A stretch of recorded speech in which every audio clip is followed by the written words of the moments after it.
سورہ تحریم کی آیت نمبر 6 میں اللہ تعالیٰ فرماتے ہیں کہ اے ایمان والو، اپنے آپ کو بچاؤ، قو انفسکم۔ اس ضمن میں ایک اور بہت اہم بات جو مفسرین کرام بیان فرماتے ہیں کہ قو کا مطلب یہ ہے کہ اپنے آپ کو اعتدال میں رکھو۔ یہ بھی اپنے آپ کو بچانے کا، اپنے آپ کو تحفظ فراہم کرنے کا ایک بہت ہی اہم معاملہ ہے۔ مفسرین کرام یہ فرماتے ہیں کہ ہمارے معاشرے میں ایسا طبقہ بھی پایا جاتا ہے کہ جس کو حلال حرام سے کوئی فرق نہیں پڑتا، جو کہ مذہب کو، نماز کو اپنا ذاتی معاملہ کہتا ہے، لہٰذا اس کو اس سے کوئی فرق نہیں پڑتا کہ قرآن کیا کہتا ہے، اللہ تعالیٰ کیا فرماتے ہیں۔ دوسری طرف ایک طبقہ ہمیں ایسا بھی نظر آتا ہے کہ جو کہ دین کے اوپر عمل کرنا چاہتا ہے مگر اس کے اندر بھی بہت زیادہ شدت پسندی ہے۔ مثلا کچھ چیزیں ایسی ہیں کہ جو کہ حلال حرام ہیں، اگر وہ ان میں عمل کرتے ہیں بہت اچھی بات ہے۔ کچھ چیزیں ایسی ہیں جو فرائض کی حد تک ہیں، انسان اس پہ عمل کرتا ہے، یہ بھی بہت اچھی بات ہے۔ مگر کچھ چیزیں ایسی ہوتی ہیں کہ جو کہ مستحب تک ہوتی ہیں، جائز ناجائز تک ہوتی ہیں، وہ اس معاملے میں بھی بہت زیادہ شدت اختیار کر لیتے ہیں اور ہر طرح سے اپنے آپ کو پرفیکٹ کرنا چاہتے ہیں، جبکہ قرآن یہ کہتا ہے کہ لیس للانسان الا ما سعی، کہ اللہ تعالیٰ تو صرف کوشش کو دیکھتے ہیں۔ پھر وہ اپنے آپ سے بہت زیادہ ایکسپیکٹیشنز قائم کر لیتے ہیں، اپنا بہت زیادہ اعلیٰ معیار مقرر کر لیتے ہیں۔ پھر جب وہ اس اعلیٰ معیار کو ٹچ نہیں کر پاتے یا ان امیدوں کے اوپر پورا نہیں اتر پاتے تو یا تو پھر مایوسی کا معاملہ آ جاتا ہے یا پھر بیزاری کا معاملہ آ جاتا ہے۔ لہٰذا ان دونوں معاملات سے بھی اپنے آپ کو بچانا ہے، اعتدال کی سطح کے اوپر رہنا ہے۔ ایک تو ہمیں اس معاملے کو سمجھنا چاہیے۔ بہت سارے لوگوں کو ہم نے یہ کہتے ہوئے دیکھا کہ وہ یہ کہتے ہیں کہ ہم نماز بھی پڑھتے ہیں، قرآن بھی پڑھتے ہیں، اذکار بھی کرتے ہیں، مگر اس کے باوجود ہمیں سکون نہیں ہے۔ بعض لوگ یہ کہتے ہیں کہ ہم نے کبھی کسی کا مال نہیں کھایا، کبھی کسی کا دل نہیں دکھایا، کسی کے لیے غلط نہیں سوچا، مگر اس کے باوجود ہمیں سکون کیوں نہیں ہے؟ تو مفسرین کرام اس کو یہ بیان کرتے ہیں کہ ایک انسان کی زندگی میں عبادات کا معاملہ ہے، اس کی آخرت کا معاملہ ہے، اللہ تعالیٰ کی ذات کے ساتھ کا معاملہ ہے، اور ایک ہماری ذمہ داریاں ہیں، فرائض ہیں، حقوق ہیں، یہ ایک علیحدہ معاملہ ہے۔ تو گویا کہ اگر ہم صرف عبادات والی سائڈ پہ چلے جائیں گے تو چاہے وہ جتنی زیادہ کر لی جائیں، معاملات ٹھیک نہیں ہوں گے، تبھی انسان بے اعتدالی کا شکار ہوگا، سکون نہیں ملے گا۔ اگر ایک انسان کے محض معاملات ہی بہت اچھے ہیں اور اس کا دوسری طرف اللہ تعالیٰ کے ساتھ کوئی تعلق نہیں ہے، عبادات کے ساتھ تعلق نہیں ہے، وہ بھی بے سکون نظر آئے گا۔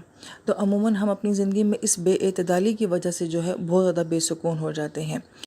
اس لیے اس بات کو سمجھنا بہت ضروری ہے کہ قرآن ہمیں کیا سوچ دیتا ہے۔ وہ ہمیں کہتا ہے کہ سورج طلوع ہونے کا ایک وقت ہے، غروب ہونے کا ایک وقت ہے، نمازوں کا ایک مخصوص ٹائم ہے، ہماری جتنی بھی عبادات ہیں چاہے وہ سالانہ ہیں تو ایک وقت کے بعد انہوں نے آنا ہے اور مخصوص دنوں کے بعد انہوں نے چلے جانا ہے۔ ہمارا رمضان آتا ہے تو چاند کے ساتھ آتا ہے، دوسرے چاند کے اوپر وہ مکمل ہو جاتا ہے۔ افطار اور سحر ہوتا ہے تو ایک خاص ٹائم افطار کا ہے، ایک خاص ٹائم سحر کا ہے۔ تو گویا کہ ہمیں اس سارے نظام کو سمجھنا چاہیے کہ اگر کام اپنے وقت کے اوپر ہوگا تو پھر نظام صحیح طریقے سے چلے گا۔ کائنات کا نظام کیوں اتنا پرفیکٹلی چل رہا ہے؟ اس لیے کہ وہ اپنی ٹائمنگ کے ساتھ چل رہا ہے۔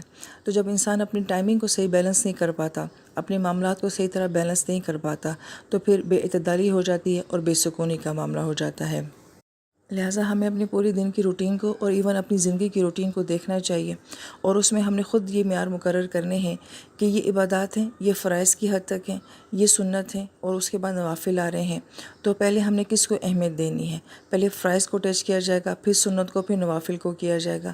اگر ہم فرائض کو چھوڑ کے نوافل کو اہمیت دیں گے نہیں سکون ملے گا، یہ بے اعتدالی ہو جائے گی۔ پھر زندگی میں کن کے حقوق ایسے ہیں ہم پر جو کہ فرائض کی حد تک ہیں، پہلے ان کو دیکھنا ہے۔ کون سی ذمہ داریاں ایسی ہیں جو کہ فرائض کی حد تک ہے، پہلے ان کو دیکھنا ہے۔ بعض اوقات ایسے ہوتا ہے کہ ہمارے گھر اگنور ہو رہے ہوتے ہیں، ہم باہر بہت اہمیت دے رہے ہوتے ہیں، تو وہ پھر کیا بے اعتدالی ہے، سکون ہمیں تب بھی نہیں ملتا۔ ہمارے گھر میں کون سے ایسے رشتے ہیں جن کا ہم پہ زیادہ حق بنتا ہے، ان کو پہلے ہم نے فیسیلیٹیٹ کرنا ہے، پھر اس کے بعد باقی سب کو دیکھنا ہے۔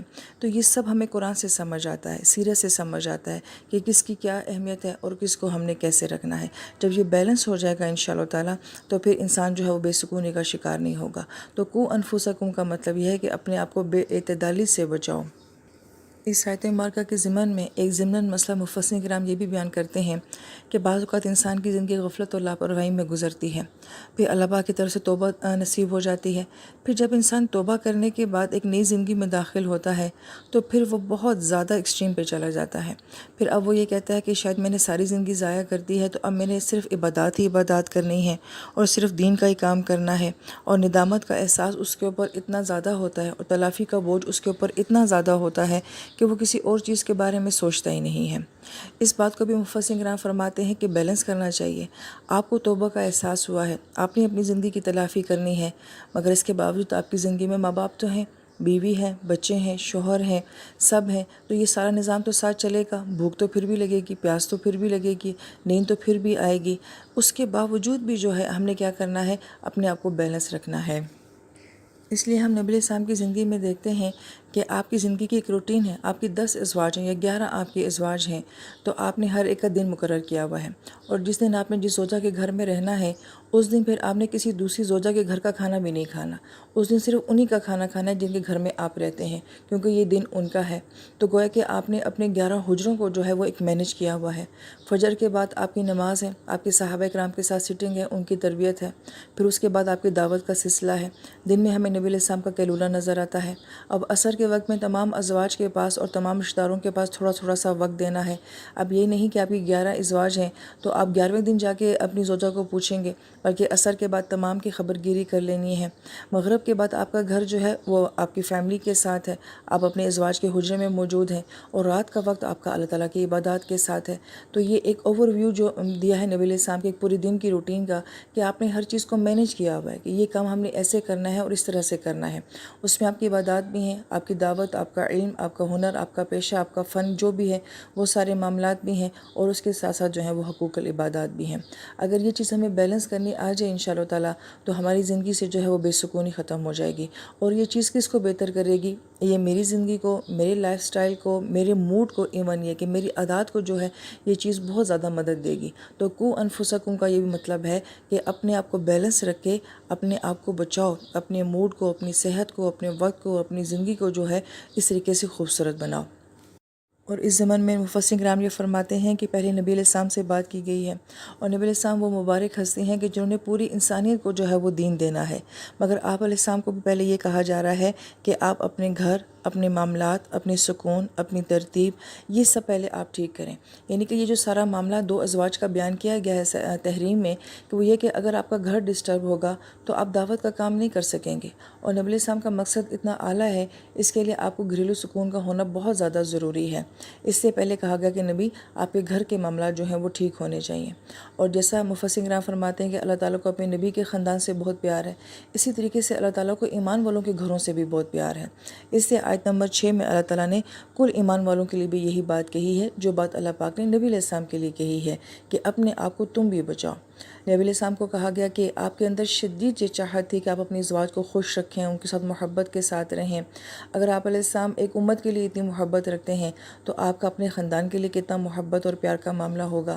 تو آپ کا اتنا زیادہ اس معاملے میں آگے چلے جانا کہ آپ نے اپنے آپ کو تکلیف دے دی، کہ چند چیزیں آپ کو جو بہت زیادہ محبوب تھی ان میں سے شہد تھا، اور آپ نے اپنے آپ کو جو ہے تکلیف دے کے ازواج کو خوش کرنا چاہا، تو اللہ تعالیٰ نے فرمایا کہ نہیں نبی ایسے نہیں کرنا ہے، اس طرح سے اپنے آپ کو تکلیف میں ڈال کے کسی کو خوش نہیں کرنا ہے۔